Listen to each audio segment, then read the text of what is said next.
ఇటీవల మృతి చెందిన Kondamallepally Nagarjuna school correspondent principal Rupa Reddy కుటుంబ సభ్యులను ఈరోజు హైదరాబాద్ గుర్రంగూడలోని నివాసంలో బీఆర్ఎస్ పార్టీ రాష్ట్ర ప్రధాన కార్యదర్శి డాక్టర్ ఆర్ఎస్ ప్రవీణ్ కుమార్ పరామర్శించి కుటుంబ సభ్యులతో మాట్లాడుతూ హత్యకు గల కారణాలు తెలుసుకున్నారు. అనంతరం ఆర్ఎస్పీ మాట్లాడుతూ ఈ రాష్ట్రంలో శాంతి భద్రతలు ఎంత దారుణంగా దిగజారాయో ఇలాంటి సంఘటన చూస్తే అర్థమవుతుందన్నారు. విద్యార్థులను మంచి మార్గంలో నడిపించడానికి ప్రతి స్కూల్లో ఒక కౌన్సిలర్ నియమించాలని, అదేవిధంగా తల్లిదండ్రులకు విద్యార్థులకు ప్రత్యేక శిక్షణ, విద్యార్థుల నడవడికను గమనిస్తూ ఎప్పటికప్పుడు వారి ప్రవర్తన మీద దృష్టి పెట్టాలని, సమాజంలో ఉన్న ప్రతి ఒక్కరూ కూడా ఇలాంటి వాటికి తావు ఇవ్వకుండా భవిష్యత్తులో ఇలాంటి సంఘటనలు పునరావృతం కాకుండా ప్రభుత్వం తగు చర్యలు తీసుకోవాలని అన్నారు. అనంతరం రూపారెడ్డి చిత్రపటానికి నివాళులర్పించారు. వారి వెంట బీఆర్ఎస్ నాయకులు రామావత్ రమేష్ నాయక్, నాయని శ్రావణ్ రెడ్డి, చెనగోని శివగౌడ్, తురకయాంజల్ కౌన్సిలర్ రామావత్ కళ్యాణ్ నాయక్, బండర అవిరాళ్ల సర్పంచ్ కందికంటి విజయ్ కుమార్, ఆనాజ్పూర్ సర్పంచ్ ముదిగొండ మొగులయ్య, కేశవులు అందోజు శంకరాచారి, మల్లారెడ్డిపల్లి మాజీ సర్పంచ్ భాస్కర్, గంటేల ఆంజనేయులు, గండు నాగేంద్రబాబు, ముదిగొండ వెంకట్, అశోక్ నాయక్, శ్రీను, శివ, అడ్వకేట్ మాతంగి సురేష్, పల్లె అనిల్ తదితరులు పాల్గొన్నారు.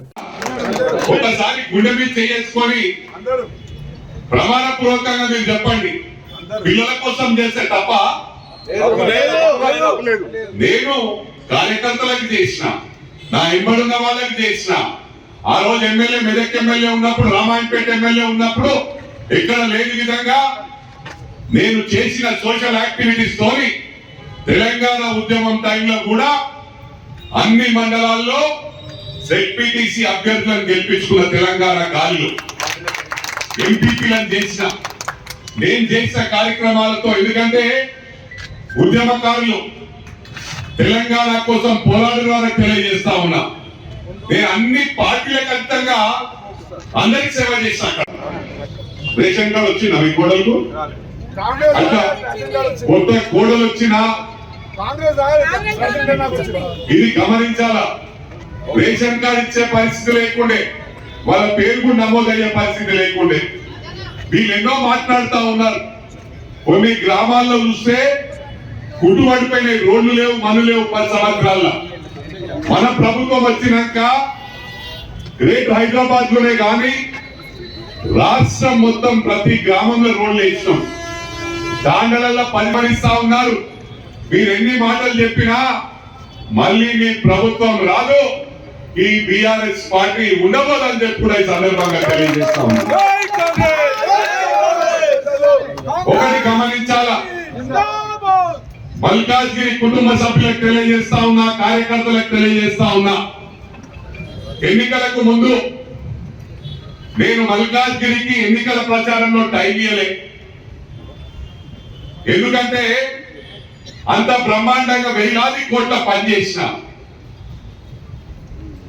కొందరు ఏమన్నారంటే ఆ ప్రభుత్వం ఉంది కాబట్టి దానికి ఉదాహరణ ఈ ఉద్యమకారులే అని చెప్పి సందర్భంగా తెలియజేస్తా ఉన్నా. ఆ రోజు కూడా ఎన్నో సార్లు చెప్పారు, ఉద్యమకారులను కాపాడవలసిన అవసరం ఉంది. కొందరికి పదవులు ఇవ్వండి, కొందరికి ఫిక్స్ డిపాజిట్ చేయండి. మీరేం పోతుందన్నా మస్తు చెప్తారు, ఎక్కడికి వెళ్ళి వాళ్ళని.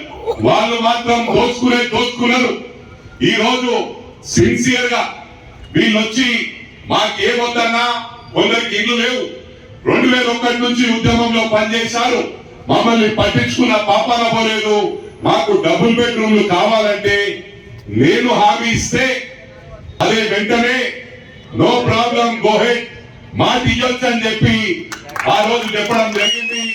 వెంటనే ఈ రోజు ఉద్యమకారులందరూ కూడా పెద్ద ఎత్తున 2000 మందితో మురుగేష్ గారి సమక్షంలో మరి ఆటో యూనియన్ గాని, డిసిఎం యూనియన్ గాని ఉద్యమకారులందరికీ చెప్తా ఉన్నా, నేను చెప్పింది ఒక కాంగ్రెస్ పార్టీయో లేదా బీఆర్ఎస్ లో ఎన్నికలకు ముందు జాయిన్ అయిన వాళ్ళు కాదు. కాంగ్రెస్ వాళ్ళు, బీజేపీ ఇక్కడ ఎవరెవరు జాయిన్ అయినరో చాలా మంది ఉన్నారు. కొంతమంది బీజేపీ నాయకులు కూడా వాళ్ళ పేర్లు తీసుకోరు. నేను ఆర్ఎస్ఎస్ అన్నా, నేను మీకు అవుట్ రైట్ చేసిన అన్నాడు. మీరు కూడా అదే విధంగా మిమ్మల్ని మేము కాపాడుకుంటాం.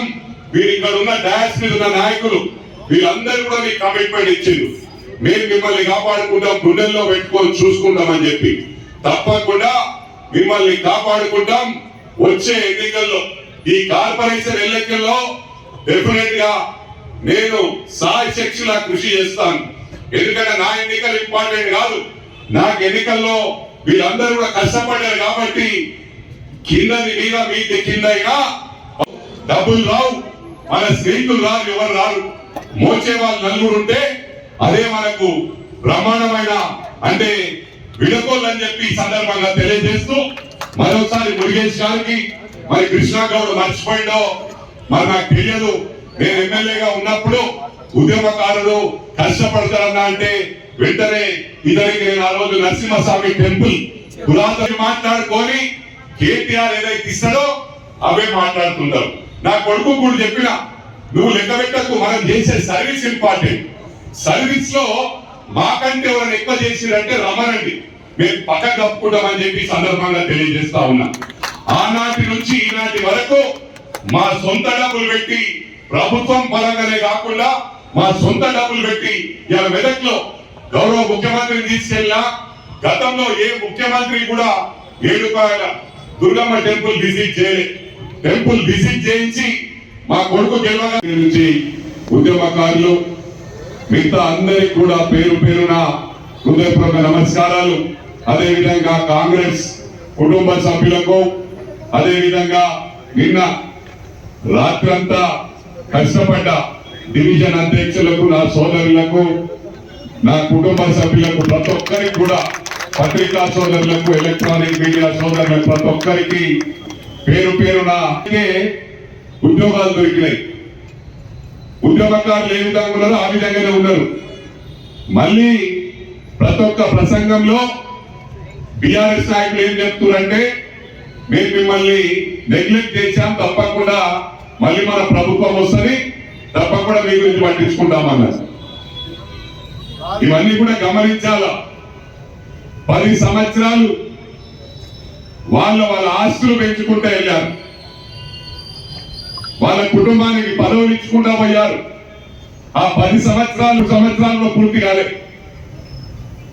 3 సంవత్సరాల్లో అన్ని కార్యక్రమాలు ఒక్కొక్కటి అన్ని ఒకేసారి కాకుండా ఒక్కొక్కటి ఫుల్ఫిల్ చేసుకుంటూ వస్తా ఉన్నాం.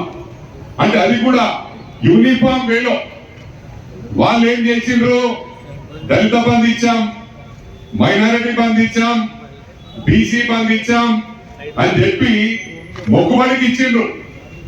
అంటే ఒక నియోజకవర్గానికి బంధు ఇచ్చిండ్రు, 100 సరిపోతాయా? అంటే వాళ్ళ కార్యకర్తలకు కూడా ఇయ్యలే, కానీ చెప్పుకోవడం మాత్రమే అన్ని చేస్తామంటున్నారు. ఒకసారి గుండె మీద చేసుకొని ఆత్మ పరిశీలన చేసుకోవాలి. అదే మా ప్రభుత్వం వచ్చిన తర్వాత. తెలంగాణ ప్రజలకు నమస్కారం. ఈరోజు గత 10 రోజుల క్రితం అత్యంత అమానవీయమైన, అత్యంత దారుణమైన పరిస్థితుల్లో మరి హత్యకు గురైన శ్రీమతి రూపారెడ్డి గారి కుటుంబాన్ని పరామర్శించడానికి మేమందరం కూడా వచ్చాము. స్థానిక బీఆర్ఎస్ నాయకులు అందరూ అన్ని వర్గాల నుంచి మేము ఇక్కడికి రావడం జరిగింది. నిజంగా చాలా బాధాకరం.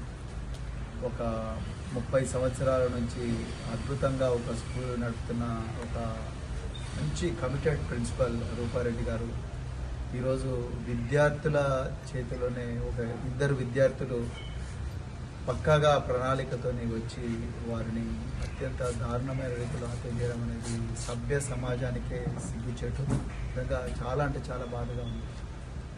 ఇలాంటి సంఘటనలు మళ్ళీ తెలంగాణలో పునరావృతం కాకూడదని చెప్పేసి నేను తెలంగాణ ప్రభుత్వాన్ని రిక్వెస్ట్ చేస్తున్నాను.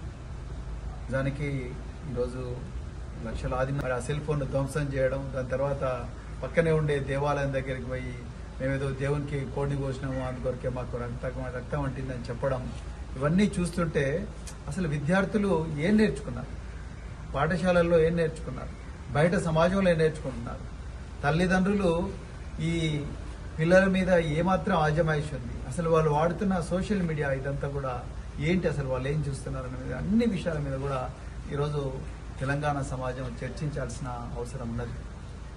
రూపారెడ్డి గారు నిజంగా 30 సంవత్సరాల నుంచి స్కూల్ నడుపుతున్నారు. దాదాపుగా 450 మంది విద్యార్థులకు 33 దశాబ్దాలుగా విద్య నేర్పించిన ఒక మహిళ అదే స్కూల్లో చదువుతున్న విద్యార్థుల చేతిలో, ఒక 2 జులాయిగా తిరుగుతున్న విద్యార్థుల చేతిలో దారుణహత్యకు గురి కావడం అనేది చాలా చాలా దురదృష్టకరం, దుర్మార్గం. అయితే ఈ సందర్భంగా మరి మేము ఎప్పటి నుంచో బీఆర్ఎస్ పార్టీ వేదికగా ఎన్నోసార్లు తెలంగాణ భవన్ వేదికగా మరి తెలంగాణ ప్రభుత్వాన్ని డిమాండ్ చేయడం జరిగింది. మీరు ప్రతి స్కూళ్ళలో కూడా కౌన్సిలర్లను పెట్టండి. విద్యార్థుల మానసిక ప్రవర్తనలో, మానసిక స్థితిలో, వాళ్ళ దైనందిన ప్రవర్తనలో ఏమైనా మార్పులు వస్తున్నాయో అవన్నీ గుర్తించండి.